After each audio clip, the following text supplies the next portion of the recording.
যেই দিন ঈদে মিলাদুন্নবী হবে সেই দিন ট্রাকে করে আল্লাহ রাসূলের প্রতি ভালোবাসা দেখানোর জন্য বের হয়েছে, আর বলছে ইয়া নবী সালাম আলাইকা, বলে না? অথচ এই বাক্যের মধ্যে যে আল্লাহ রাসূলের অপমান হয় সেটা কিন্তু আমাদের এই ভাই জানে না। আমি তাদেরকে বলতে চাই, হে ভাই, তোমরা যারা ইয়া নবী সালাম আলাইকা পড়ো, তারা একবার আল্লাহ তার রাসূলকে কিভাবে ডেকেছে একবার তো দেখো। সারা কোরআন একবার তো খুলে দেখো।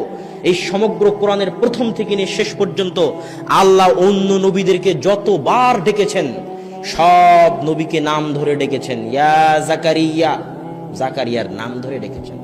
ইয়া ইব্রাহিম, ইব্রাহিম আলাইহিস সালাতু ওয়াস সালামের নাম ধরে ডেকেছেন। কিন্তু যখন আমাদের নবী মুহাম্মদ সাল্লাল্লাহু আলাইহি ওয়াসাল্লামকে ডেকেছেন তখন বলছেন ইয়া আইয়ুহান নবী কুল্লি আজওয়াজিক, আইয়ুহান নবী। আপনারা তাশাহুদে পড়েন না আইয়ুহান নবী?